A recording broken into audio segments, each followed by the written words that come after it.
one individual in charge is like having a king, right? They got like a heightened. And that's where we don't want, okay? So, part of it is just the space itself that's available. And the artist rendition of here, which it's not like they're taking photos, right? So this is done like well after the fact of the Continental Congress, and I think if I remember correctly, this painting itself is actually done 20 or 30 years after the fact. So it's kind of like anything that you're like, you kind of have, this is what I think happened, but we have no actual way of knowing if that's how it actually was. So is that how it is for like all like paintings like this, like with like the sign Pretty and much. too? Yeah. See, I always thought for a long time that they had people in their painting as their I was like instead of like the Minuteman, I mean, it's like he was painting stuff. Some of them, it comes from like a historian or the artist would actually do some research, you know, into the event itself based on diaries and whatnot. But it's not like today where in Congress, everything is being videotaped all the time. So we have a very, very accurate historical record of what's happening within Congress at all times because it's being recorded. Does that make sense? On videotape. And then there's also people in there that are like writing everything down, and we don't have that, right? We don't have that technology, so it doesn't exist in there. Okay, so at the Second Continental Congress, though, they understand that war is imminent. They begin to prepare for war, and they also begin to prepare our military. But our military, initially, our Continental Army, is very, very poor. It's very weak. They're mostly made up of volunteers, militia, Minutemen. These are not professional soldiers, okay? The vast majority of them have very, very little experience in fighting anything. They do have experience in using weaponry, largely because of the vast majority of them own a gun. For what purpose? Hunting. For hunting. So they actually are pretty skilled marksmen, but... At a deer that's not running and chasing them. But you have to understand, though, it's not like that in warfare, and it won't be like that in our British warfare. Okay? Our warfare against Great Britain was predominantly gentlemen's warfare, and that stays until World War I with the advent of the machine gun. The machine gun makes gentlemen's warfare pretty much impossible. You know, I mean, not that it was a great idea before World War I, but World War I makes gentlemen's warfare, like, done, really. I mean, that's why we wind up with the trenches in World War I. Does that make sense? It's because of the machine gun. But before that, we're going to line up in lines, ready, aim, fire. Okay, your turn, ready, aim, fire. Okay, my turn, ready, aim, fire. It's so dumb. It is really stupid. Now, there are some colonists, and through the course of the war, there will be some use of guerrilla warfare in the colonial side of things, but it's not extensive by any means. Does that make sense? The vast majority of battles, you line up on a battlefield, gentleman style warfare, so much so that it becomes a spectator event and people actually like go a distance away, like on the next hilltop or two over, and watch the battle going on. It's kind of ridiculous if you think about it in context with our modern warfare, but like, you know, and then not modern warfare at all. Didn't like how like something fight though was like guerrilla warfare? No, there are branches that will utilize more guerrilla warfare. There is also there are individuals who will utilize guerrilla warfare. Does that make sense? So most of the time it was just gentlemen. But most of the time it is gentlemen's warfare. Okay, the vast majority of time it is gentlemen's warfare. They lack resources, they lack supplies for fighting a war. You have to recognize that the vast majority of things they would need to fight a war would have been coming from what country? England. England, and now they're at war with England, right? So they have to find alternative places to trade with to get those resources, which is predominantly France. But there's a problem. The colonists have no navy. So how do you get the products that you need without a navy? Because the British can put up blockade of the entire coastline, and what do, right? How do you get those products through? So a lot of that has to come to France. Most of the men did not believe that this would last very long. So if you consider that the war begins at Lexington and Concord, or whether you want to consider that the war actually begins with Bunkers Hill or Breeds Hill, or like Bunkers Hill, Breeds Hill, FYI, same battle, just different name for them, because it was misnamed originally. They thought they were on one hill, but they weren't. They were actually on the other hill. But anyways, they also believed this would be over very, very quickly. They thought it would be over within the year, like by the end of the year, so by December. So most of them were not prepared to be there long term. And when it goes on well past that first Christmas, a lot of them deserted and simply said, forget it, I'm gonna go home. There's also this question of how in the heck are you gonna pay for this Continental Army? One of the biggest things that the colonists hated about Great Britain was what? Taxes. Without representation. Well, how do you build an army without taxes? Does that make sense? Without some sort of revenue plan. And when we are at war, we do not have a system of government yet. Does that make sense? And even once we have the Articles of Confederation, the Articles of Confederation did not have the power to tax, okay? So how do you wage a war when you don't have the money to wage the war? But you also have to realize that there's something else that happens at the First Continental Congress. Again, we did not want to go to war, right? The vast majority of the colonists were not prepared to actually sever those ties from England. They wanted to maintain that relationship. So as such, in that Second Continental Congress, they still, much like in the first when they send out the rights of grievances, here we send out what's called the Olive Branch Petition. And it literally is just saying, look, we want to maintain our relationship with Great Britain, but if we are going to maintain that relationship, there has to be some sort of change. And if you think about it, an olive branch represents what? Peace, right? So it's the Olive Branch Petition. It's a petition to maintain peace, okay? At the same time, right, they're writing these grievances to him, okay? And at the same time, they're getting ready for war. So you have both of these things going on. Now, unfortunately for the colonists, or fortunately for the colonists, depending on how you look at it, when the king gets the Olive Branch Petition, it is at the exact same time in which the news of Bunkers Hill / Breeds Hill, okay, reaches England, okay? The reason why it's called Bunkers Hill, Breeds Hill is, I explained that well enough. Okay, there's two hills right next to each other, okay? The conflict actually occurs on Bunkers Hill, but the British think they're on Breeds Hill, so the British call it Breeds Hill, but the colonists call it Bunkers Hill. Does that make sense? Same battle. Which one was it though? Huh? Which like? They were on Bunkers Hill. Okay. Okay, they were on Bunkers Hill. But the British call it Breeds Hill because they think they're on Breeds Hill, but they're not on Breeds Hill. They're on Bunkers Hill. Okay? Really doesn't matter Didn't they right in the now? big scheme of things, right? I mean, it really doesn't matter in the big scheme of things, but it definitely goes to show you the division that exists between the colonists and the British, right? We're right, you're wrong, we're right, you're wrong kind of a deal, right? And so the king gets this petition, the Olive Branch Petition, and the war is really already waging. So how do you get this petition and say, okay, yeah, sure, but yet the war is already underway, okay? And to be perfectly honest, the war is already underway before the Olive Branch Petition is ever even written, all right? When Jefferson and Adams, Benjamin Franklin are all a part of writing, Madison, James Madison too, all a part of writing this Olive Branch Petition, they're writing it with still the ideas in the back of their brain that this isn't going to work, okay?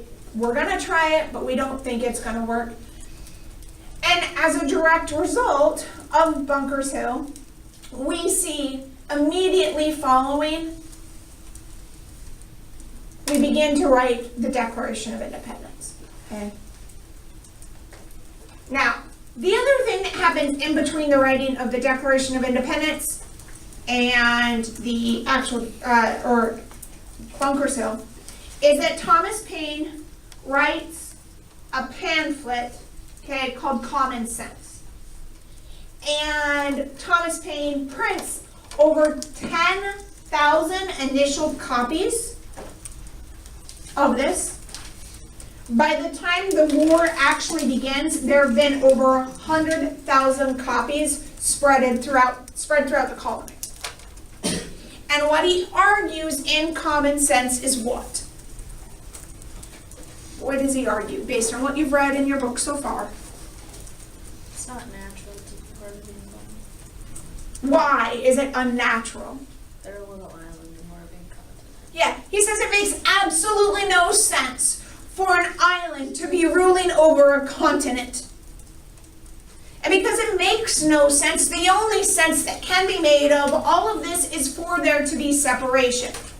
That without said separation, we're just going to continue along this path, okay? He also goes on to directly insult the king. He calls him the Pharaoh of England. He calls him the royal brute, okay?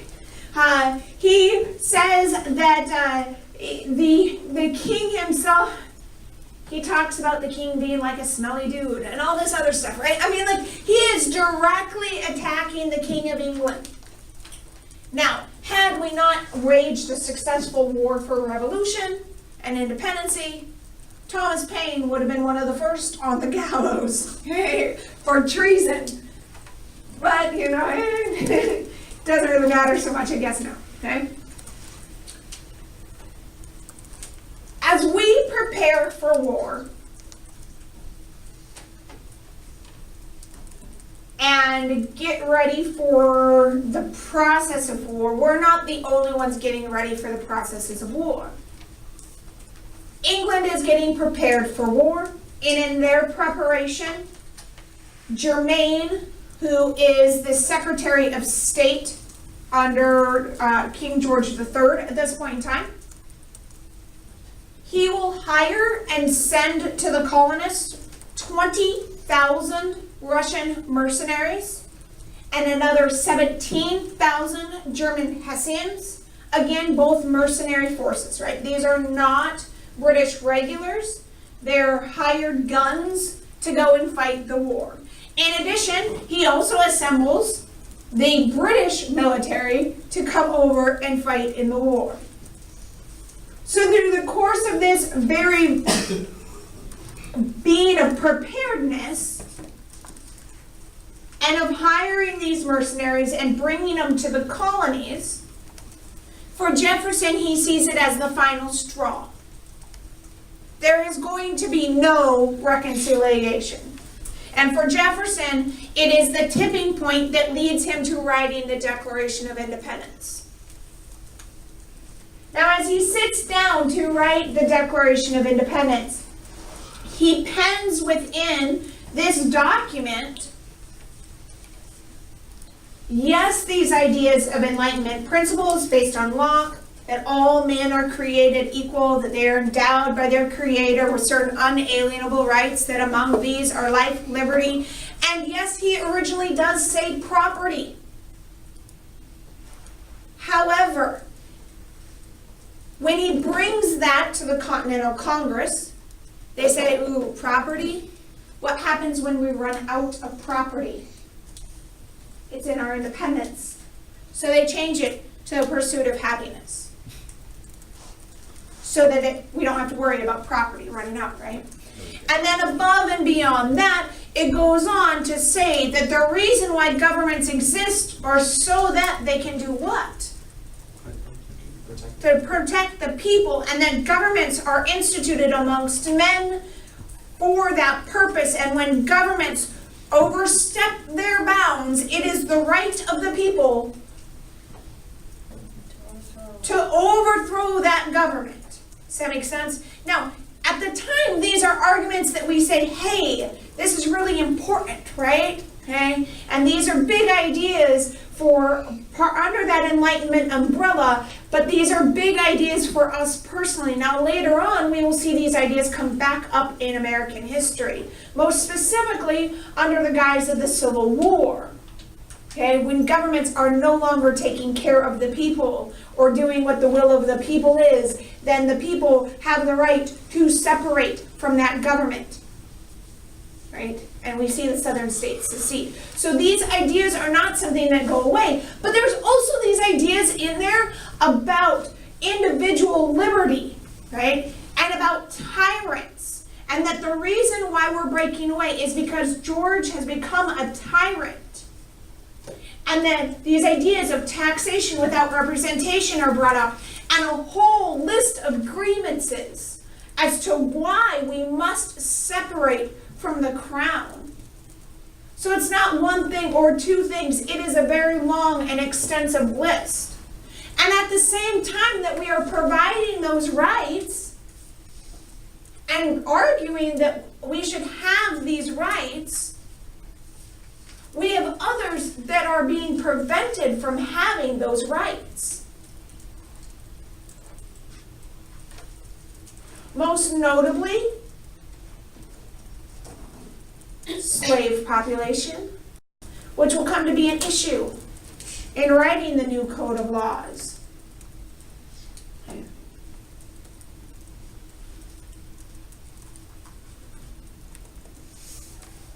The Declaration of Independence itself is written by 5 individuals. Okay? The most notable of the coalition of 5 is Jefferson, Franklin, and Adams. Okay? Madison is also one of the authors, and Jefferson, Adams, Franklin, Madison. I don't remember. Sorry, the other one escapes me at the time, right now, okay? The independence in the Declaration itself is actually initially signed, okay, on the 2nd of July of 1776.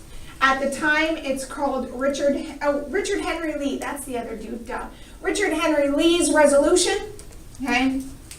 On the 4th of July, then, 12 of the colonies will approve the Declaration of Independence, and it will be signed. Which is why we celebrate the 4th of July and not the 2nd of July. Does that make sense? Because 12 of the colonies actually signed off on it. Now, 12 colonies sign off on it. Who do you think? Georgia. Okay. Georgia. Why Georgia? Because they need a tobacco. Yeah. One, they aren't in attendance at the Continental Congress, but largely it's because Georgia is full of loyalists, and Georgia really does not want to break away, right?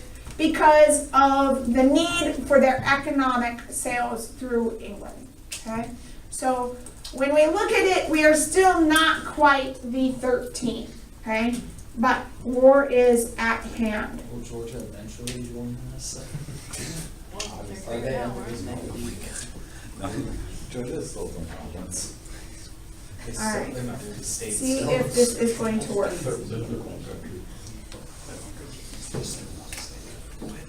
Maybe.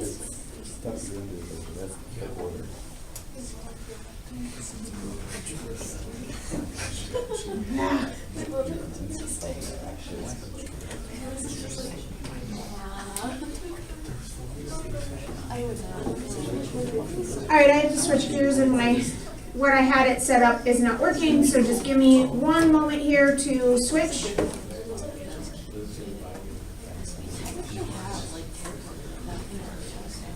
Oh, no, wrong spot, sorry.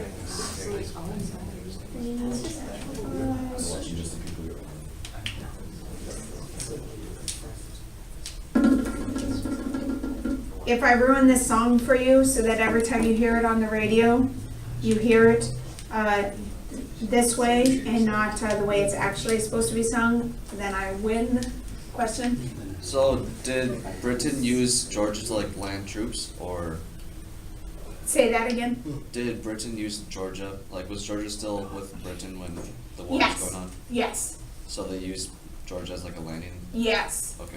Yeah. Now, although the vast majority of the fighting doesn't occur in the South, though, does that make sense? Okay, and there are loyalist strongholds throughout, and they'll also use Canada as a point of entry as well. Does that make sense? Okay. There are also loyalist strongholds in the Carolinas, in Virginia, which again makes sense because if you think about the economies of the southern colonies, does that make sense? Yeah. Okay. But yeah, Georgia is pretty much a stronghold throughout. But with Great Britain's defeat, Georgia becomes a part of the colonies and now America instead of part of England, which I suppose Georgia could have potentially, stayed with England, but it doesn't really make a whole lot of Well, that'd sense. be weird. Okay, yeah, it would be weird. This whole Okay. huge, oh, this is little England land. Yeah, here's little England, okay, here in the United States. All right, so, Southern people with like southern draws mixed with. well, I mean, and maybe you wouldn't have had the Civil War then, because the English outlawed slavery long before we did in the United States. So, It's just the American Revolution, it's their fault. Too late to apologize. it is too late to apologize. Look. See if you can figure out who everybody is. I love this, FYI, it's like one of my favorite things on Facebook.